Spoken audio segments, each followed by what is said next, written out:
नमस्कार. आमच्या यूट्यूब चॅनलमध्ये आपलं सहर्ष स्वागत. आपण यापूर्वी कालसर्प योग म्हणजे काय यासंबंधी चर्चा केली होती. हा जो कालसर्प योग हा पूर्ण राहू ह्या घटकाशी निगडीत आहे. राहू या आपण मांडलेला जो ग्रह आहे त्याच्याच आधी आणि प्रत्यादी देवता म्हणजे काल आणि सर्प आहेत. आता इतर सर्व ग्रहांचं जे भ्रमण आहे ते ज्या पद्धतीनं होतं त्याच्याबरोबर उलटं भ्रमण राहू आणि केतू यांचं होतं. मग आता हे उलटं होतं का वगैरे चर्चेत पडायचं नाही. कारण सांगतो, तुमच्या घरातला पंखा कसा फिरतो एकदा नीट बघा, आणि जेव्हा तो स्पीडमध्ये फिरतो तेव्हा त्याकडे नीट लक्ष द्या.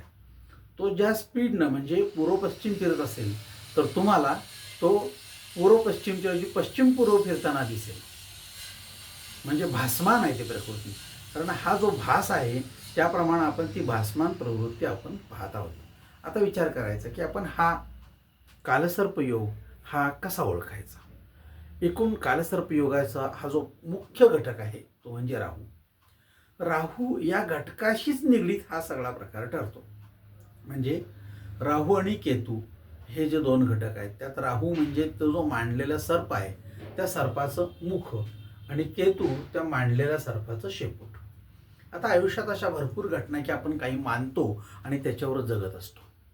आपण खूप वर्ष जगणार आहोत मानलेलं आहे म्हणून आपण विमा काढतो. माहीत नाही काय ते, तसंच आहे ते. काही गोष्टी आपण माहीत नसताना मानतो, पत्ते खेळतो.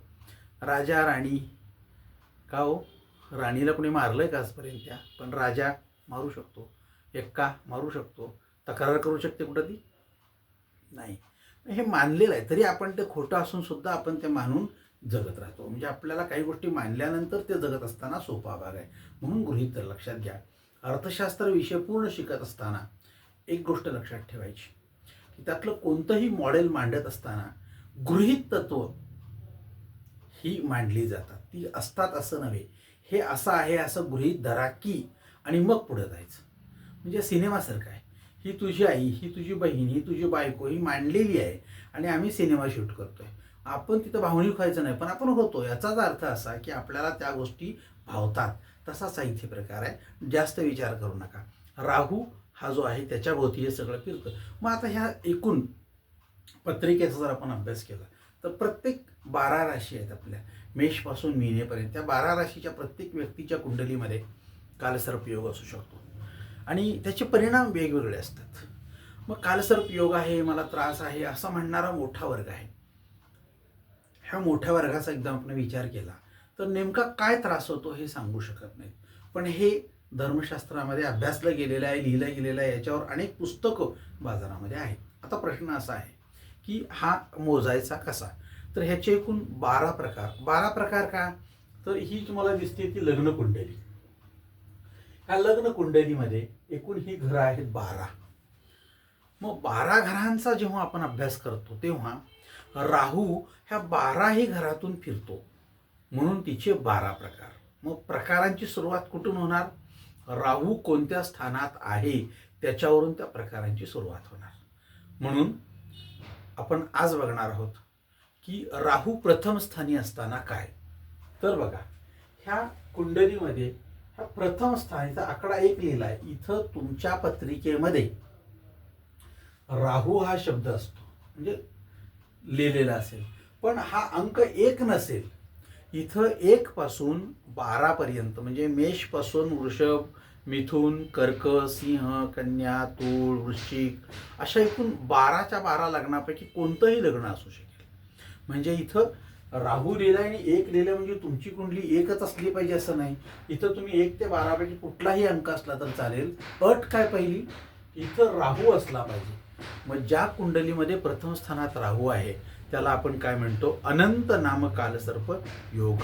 म्हणून पहिला आपण प्रकार बघणार आहोत आज, अनंत नामक कालसर्प योग. आता ह्या अनंत नामक कालसर्प योगामध्ये काय असतं, हे जर राहूचं तोंड आहे आणि हे जर राहूचं शेपूट आहे तर आपल्या लक्षात येईल की ह्या कुंडलीमध्ये 1 2 3 4 5 6 7 इथं तुम्हाला तांबड्या रंगानं होय अशी खूण केलेली आहे. या पत्रिकेमधले ही ग्रह जी आहेत ही पॉझिटिव्ह, म्हणजे यांचं उत्तम छान चांगलं तुम्हाला काय मिळेल, फळ मिळेल.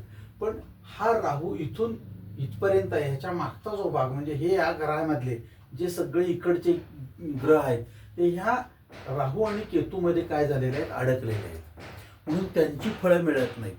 अशा वेळी आपण त्यांना कालसर्प योग असं म्हणतो. मग फळं मिळत नाहीत ते म्हणजे कुठलं, तर 12, 1, 10, 9 आणि 8 इथं आपण फुल्या मारलेल्या आहेत, या घरांची फळं मिळत नाहीत.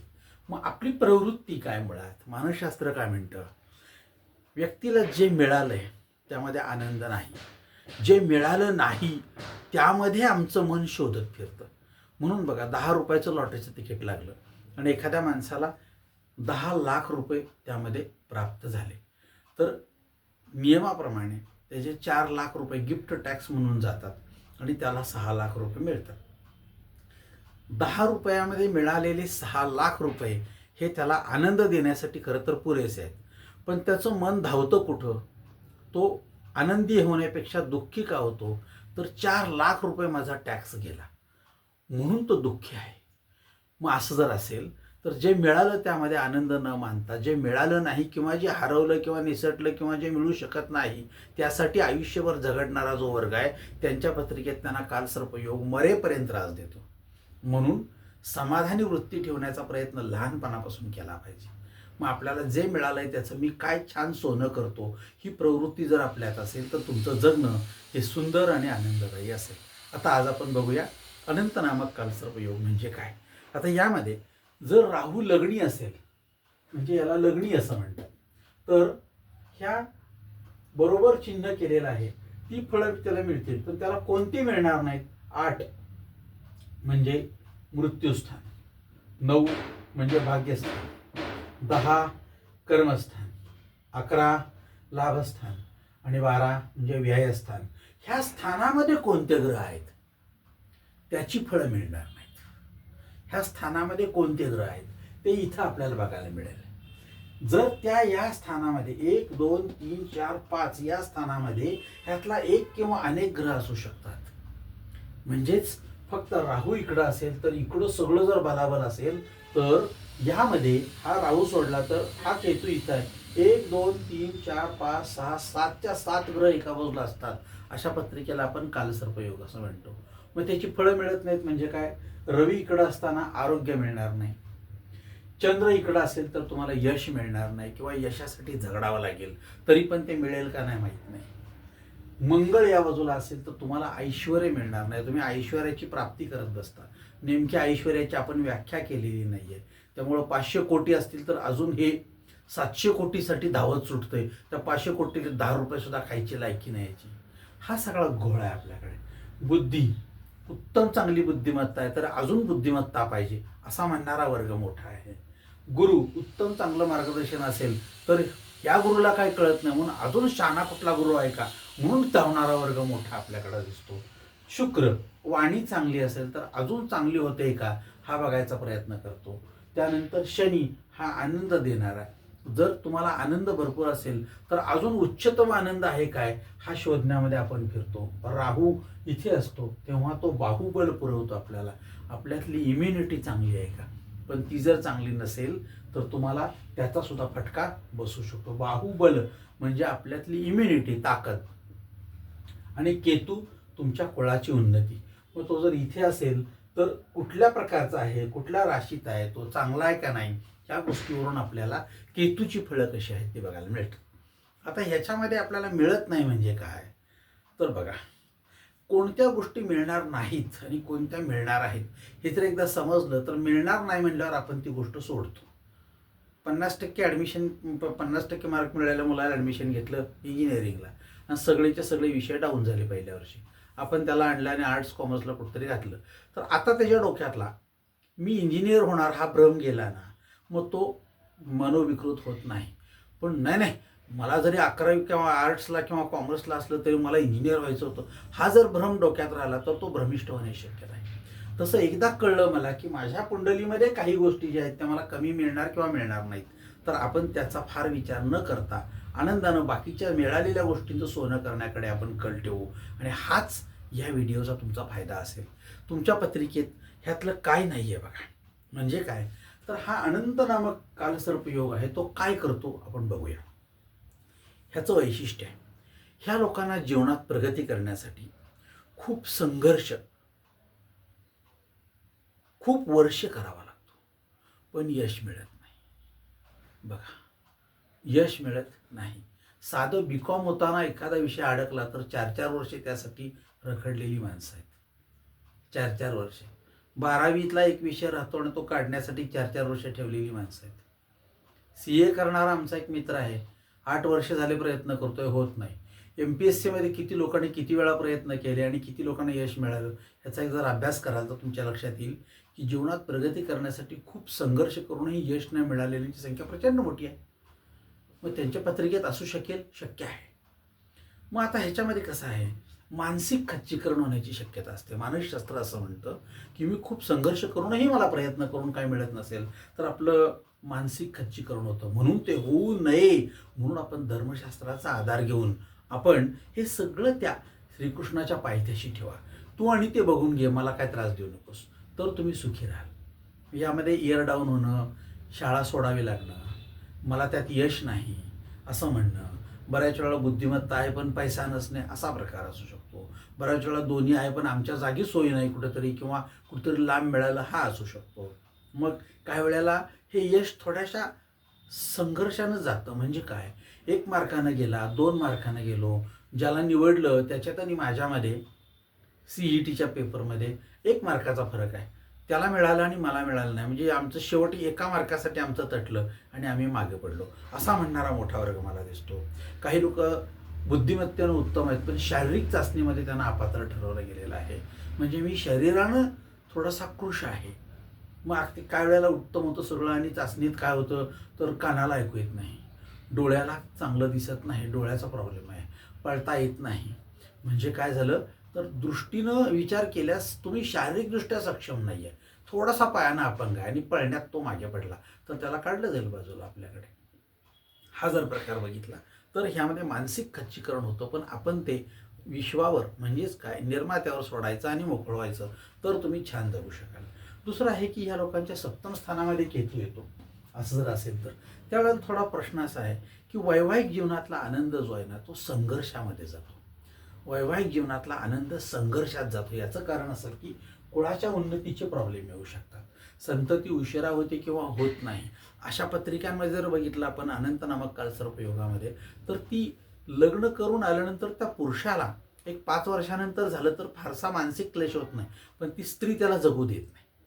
तिला ते वर्षाच्या आत हवं असेल तर ती त्याला जगू देणार नाही. खाता पिता उठता बसता त्याला हे मला मूल हवं अशी जर म्हणली तर त्यानं काय डोकं फोडून घ्यायचं का सांगा. ही बाब तो कुठेही सांगू शकत नाही, कुठेही बोलू शकत नाही, कुठेही ह्याचं काही उत्तर मिळू शकत नाही. मग अशा वेळी त्याला मानसिकदृष्ट्या इतका त्रास दिला जातो आणि आपण म्हणतो की मेंटली टॉर्चर होणाऱ्या पुरुषाला या देशातला कायदा त्याच्या बाजूनं नाही.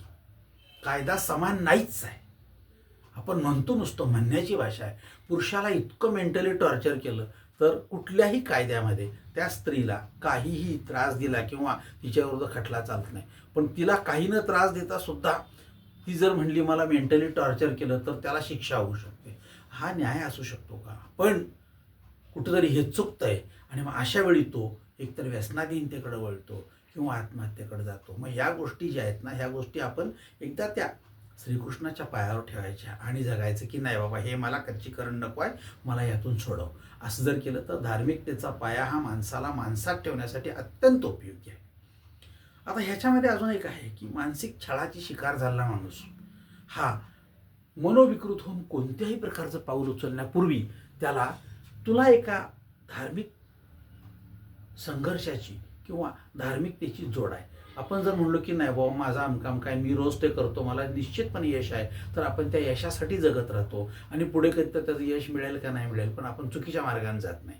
हा एक त्यातला फार चांगला भाग असतो. त्यामुळं काही लोकांचं वैशिष्ट्य आहे ह्या अनंत नामक कालसर्पयोगामध्ये तुम्हाला असं लक्षात येतं की ह्याच्यामध्ये हा जो व्ययस्थान आहे 12, त्याच्यामुळे इतके त्याला कारण नसताना आपल्याला खर्चाची बाब येते पुढं आणि मग एका पाठोपाठ एक दुःख त्याच्यासमोर येतात आणि मग एका पाठोपाठ आलेली दुःख त्याची दमणूक करतात. त्या दुःखांसाठी खर्च, अपघात होणे, मारामाऱ्या होणे, एखादी पोलीस केस होणे, विनाकारण कुठंतरी कशात तरी आपल्याला गुंतवलं जाणे, व्यवसाय नोकरीमध्ये आपल्यावर कुठल्या तरी चुकीचा आरोप घेणे, किंवा आपण कशात नसतानाही आपल्याला त्यात गोवलं जाणे, आपल्याला मानसिक छळ होणे, ह्या गोष्टी दमणूक करणाऱ्या असतात. त्याचं एकही काम पूर्णत्वाला जात नाही आणि मग त्याला हे सगळंच विश्व किंवा सगळी कामं, हे सगळं जगणं हे निरर्थक आहे का काय असं वाटायला लागण्याची शक्यता येते आणि मग त्याच्या जगण्यामधला आनंद संपून जातो. मग अशा वेळी त्याचा शनी हा जर या बाजूला येऊन बसलेला असेल बिचारा, तर तो ह्याच्या जगण्यातला आनंद असा शोषून घेईल. म्हणून त्याचं जगणं हे चांगलं गेलं पाहिजे. मग आता अजून एक प्रश्न आहे की ह्या वेळेला मनोविकृती हा जर मित्र झाला तर माणूस व्यसनाधीन होतो. म्हणून मनोविकृती हा मित्र न होता मनोविकृती कमीत कमी होण्यासाठी तो 4 लोकात मिसळला पाहिजे. मग नेमकं ज्या 4 लोकात मिसळतो ते 4 लोक जर त्याला हे दुःख विसरायसाठी मदत करणार असतील तर त्याचं जगणं सोपं आहे. पण तिथे गेल्यानंतर हेच लोक ह्याच्याच त्या दुःखाची रोज साल्टं काढायला लागली असतील तर मात्र अडचण आहे की ह्याची मनोविकृती वाढत राहते. आणि आपल्याकडं हाच मोठा दोष आहे, सगळ्यात मोठा दोष हाच आहे. एखाद्या घरात कोणतरी वारलं तर भेटायला येणारे असतात, ते त्याला आधार देण्यासाठी येतात. कसं काय झालं म्हणलं की हा परत पहिल्यापासून अ ते झेडपर्यंत सगळ्या गोष्टी सांगत राहतो आणि अक्षरशः सगळं बोलून बोलून ह्याच्या कशाला कोरडं पडते. आपण चाललोय कशासाठी? त्याला दुःखात आपण काय करणार आहोत? आधार देण्यासाठी चाललो का साल्टं काढायला चाललो हे अजूनही लोकांना समजलेलं नाही आहे आणि त्यात लोकांना आनंद वाटतो. कुठेतरी चुकतंय, बदलायला हवं आहे. त्यानंतर एक आहे की अस्तित्वासाठी संघर्ष व्यक्तीला करावा लागतो आणि अस्तित्व हा जो भाग आहे तो ह्या दर्शनस्थानावर अवलंबून आहे. पोटा पाण्यासाठी काहीतरी करत असतो आणि त्यानंतर त्याच्यावर जर गदा येऊ लागली किंवा त्याच्या ह्या मानसिक प्रवृत्तीमुळे जर त्याला त्रास होऊ लागला तर पोटा पाण्याचं म्हणजे उद्योग असेल, उद्योगावर लक्ष नसेल, नोकरी असेल, नोकरीत लक्ष नसल्यामुळे चुका होत राहतात आणि मग अडचणीत येत राहतो. मग अशा वेळी काय होतं तर त्याचा संघर्ष आहे तो अडचणीचा येतो आणि हा संघर्ष त्या माणसाला खूप मोठ्या चुकीच्या मार्गाने घेऊन जातो. मग आपण विचार करणार की त्यामध्ये हे जे फुल्या मारलेले आहेत ह्याची फळं त्याला मिळणार नाही आहेत. मग त्यातले कुठले कुठले आहेत बघूया. 8 म्हणजे अष्टम स्थान. आता अष्टम स्थानातून मिळणारं फळ कुठलं असतं बघा. अष्टम स्थान म्हणजे घातक स्थान किंवा त्याला मृत्यू स्थान असं म्हणतात. मृत्यू म्हणजे यातनांचा सागर, लक्षात घ्या. मृत्यू म्हणजे यातनांचा हा सागर आहे. आयुष्य पूर्ण या सागरात बसून जर काढायचं झालं तर आपल्याला किती यातना होतील. एक. दुसरं असं की त्याला कुणाच्याही मृत्यूचं कारण सुद्धा या माणसाला यातना होण्यासाठी कारणीभूत ठरतं. अरे अरे अरे अरे अरे तुला काय त्रास झाला का? तो कोण तुझा नव्हे तरी पण त्याच्या मृत्यूचं कारण का? ह्याच्या डोक्यात ह्या गोष्टी त्रासदायक असतात. त्यामुळं काही वेळेला कमी श्रमामध्ये मिळणारा पैसा ह्याला आकर्षित करत असतो आणि हा त्याच्याकडे जातो आणि मग त्यामध्ये कुठेतरी सापडतो आणि सापडला की बरोबर सगळीकडनं त्याला अडचणी येतो. पण तू कमी श्रमात मिळणाऱ्या पैशाकडे धावलासच कसा पहिल्यांदा? का? तर तुला त्यावेळेला गुरु चुकीचा मिळाला असला पाहिजे. हा एक धोका त्याच्यामध्ये. त्यामुळे त्याच्यामधून त्याला कमी श्रमात मिळणाऱ्या पैशाकडे धावतो आणि मग त्यामध्ये नैराश्य येतं, सापडला जातो, त्यात बदनामी होते, बऱ्याच वेळा मोठा तोटा होतो. त्यामुळं होणारं नुकसान भरून न येणारं असू शकतं. त्यानंतर वारसा हक्काने मिळणारं धन हे कधी कधी मिळतं, पण ते मिळण्यासाठी खूप संघर्ष करावा लागतो आणि मग हा संघर्ष जो आहे हा संघर्ष करत करत आपण आपल्याजवळचं धन घालवत राहतो. ते मिळेल का नाही याची गॅरंटी नसते. त्यानंतर काही लोकांची वृत्ती ही लाचकी आहे. अष्टम स्थान तुम्हाला चुकीच्या मार्गाने नेतं म्हणजे काय? व्यवसाय नोकरीमध्ये अजून लाच कशी मिळेल, चुकीच्या मार्गाने कसा पैसा मिळवता येईल यासाठी डोकं लागतं आणि भरपूर तो मिळत राहतो काही वेळेला आणि मिळता मिळता एक दिवस काय होतं तर तो आपल्याला काळ ठरतो. दुसऱ्या दिवशी पेपरला बातमी, पहिल्या पानावर फोटो, घरदार सगळे पै पाहुणे तुमच्याकडं पाहताना कुठल्या नजरेनं बघतात बघा, कुठल्या नजरेनं बघत असतात. ती नजरसुद्धा तुम्हाला जगण्यासाठी फार त्रासदायक ठरते आणि मग आपलं सगळी बदनामी झाल्यानंतर झोपसुद्धा येत नाही. ह्या लोकांना स्वप्नसुद्धा ती पडतात. पण काय होतं, प्रवृत्ती ही आहे, हा असा का वागतो ह्याच्यामध्ये सुद्धा एक राजकारण आहे. ते म्हणजे कुठला? त्याचं रास आणि नक्षत्र 2 नक्षत्र असतात आपली. ती जर 2 नक्षत्र कुठले आहेत बघितली, त्यातले प्राणी जर वेगळे बघितले तर तुमच्या लक्षात येईल की हा प्राणी हा या प्रकारचं रस्त्याच्या कडे जर खातच फिरणारा असेल तर त्या व्यक्तीला लाच खायचीच प्रवृत्ती येते. चांगली माणसं ज्यांच्याकडे देव माणसं म्हणून बघावं ती सुद्धा त्याच्यात दिसतात. याचं कारण असं की त्यांच्या जर ह्या बघितलं नक्षत्रांचा प्राणी तर तो म्हैस, कळलं का? हे असल्या प्रकारचं असतो. मग त्याला रस्त्याच्याकडचं खाणं हे अपरिहार्य असं वाटायला लागतं, कारण ती प्रवृत्ती त्या रक्तात आहे मुळात.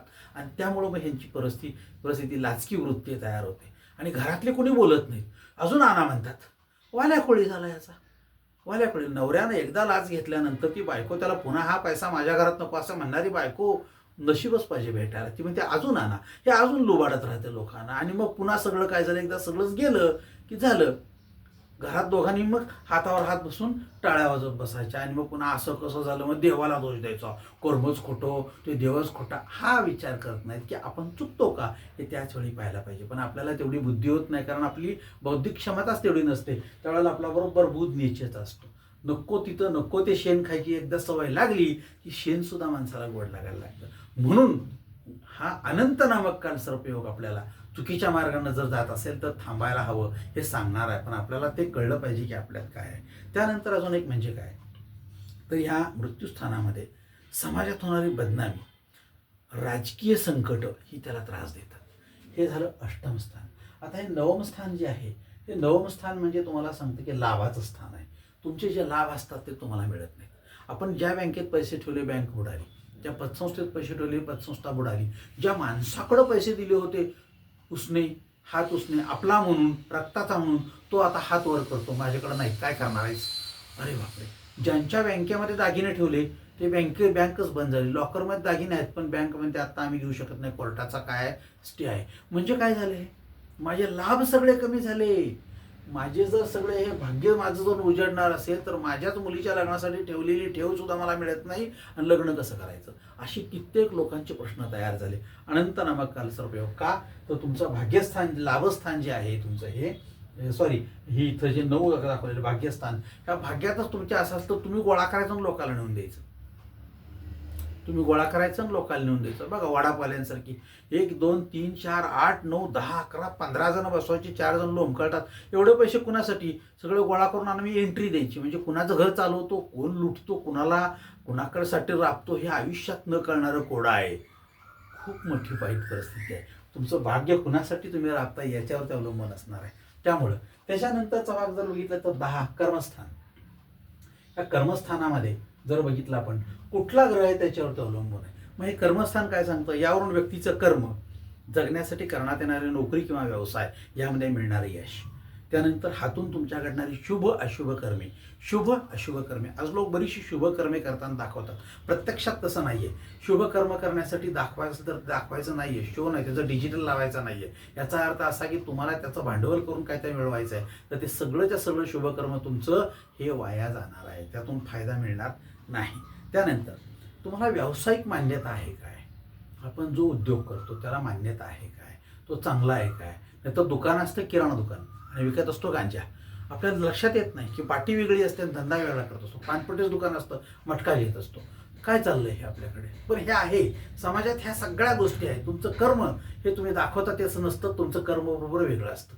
छोटंसं दुकान आहे आणि काय करता, आम्ही अमकं विकतो, बरोबर, प्रत्यक्षात त्यांचा धंदा वेगळाच असतो आणि आपल्याला दिसतं की हे काहीतरी व्यवसाय करतात. हा जर बघितला प्रकार तर तुमचं कर्म एक दाखवताय आणि तुम्ही कर्म वेगळं करताय. ते कर्म तुम्हाला बरोबर काय करतंय, या काल सर्पयोगामध्ये सर्पाच्या पुढे उभं करणार आणि तुम्हाला भीती दाखवणार. तुम्ही भीतीत आहातच, हा एक प्रकार त्याच्यामध्ये दिसतो. राजकारणातली पदं, राजकारणातली सार्वजनिक कामं, अधिकार पदं, ही सुद्धा जी आहेत ही तुमची कुठल्याही क्षणी तुम्हाला त्रास देतात आणि तुम्हाला आयुष्यातून उठवतात. मग हा सगळा प्रकार तुम्हाला अनंत नामक काल सर्पयोगामध्ये दिसतो. त्यानंतर लाभ, हे लाभस्थान दाखवतो तुम्हाला. 11वं स्थान, त्याची फायदे मिळणार नाहीत. त्यामध्ये कोणता ग्रह आहे त्यानुसार ती तुमची स्थळं, ती तुमचे सगळेच्या सगळे फायदे निघून जातात. लाभस्थानामध्ये काय होणार आहे, विविध प्रकारचे लाभ, इच्छा आकांक्षा पूर्ण व्हाव्यात म्हणून आपण आयुष्यामध्ये झगडतो, त्या पूर्ण होत नाहीत. स्वकष्टाची धन आहे, व्यवसायातून मिळणारे लाभ आहेत. एका माणसानं आईला पूर्ण भारत भ्रमण करायचं आहे म्हणून सांगितलं आणि माई तयार झाली, सगळं झालं, सगळं तिकीटं काढली आणि पुढच्या महिन्यात 16 तारखेपासून ती रेल्वे आहे आणि 1 महिन्याची सफर आहे म्हणून सांगितलं आणि सगळं फिरून दार्जिलिंग अमकं तमकं काश्मीर तुला दाखवून आणतो म्हणून सांगितलं. आणि ज्या दिवशी जायचं आहे त्याच्या 8 दिवस अगोदर आईला कावीळ झाली म्हणून नाव झालं, ॲडमिट केलं, 4थ्या दिवशी आई वारली. आता तुमचे लाभ काय सांगतात तुम्हाला, तुम्ही करत आहात इच्छा आकांक्षा, पण ते तुम्हाला पूर्णत्वाला जाईल का नाही यासाठी त्यावेळेला विचार करायचा. मग आता ह्यात कोणता सर्प आडवा आला, काळ आडवा आला आईचा आणि मग तुम्हाला त्या गोष्टी करता येणार नाहीत. मग त्याचं दुःख आहे. तिकीट काढलं, सगळं करणं, नेणार होतो पण नेणार नाही का? त्याचं पुण्य तुला मिळणार नव्हतं, कारण तू मनातून केलेलं नव्हतं. हा सगळा धोका त्याच्यामध्ये आपल्याला दिसतो. हा सगळे लाभ आहेत. आपण केलेल्या कष्टाचा मोबदला आपल्याला मिळतो का? आपण कष्ट करतो, प्रामाणिकपणे काम करणारे लोक आज तुम्हाला दिसतात. ह्या सगळ्या इंजिनिअरिंग कॉलेजेस, पॉलिटेक्निक कॉलेजेस हे सगळे खाजगी आहेत. प्रामाणिकपणे काम करणारे शिक्षक तुम्हाला तिथे दिसतील. त्यांना पगार मिळतो काय?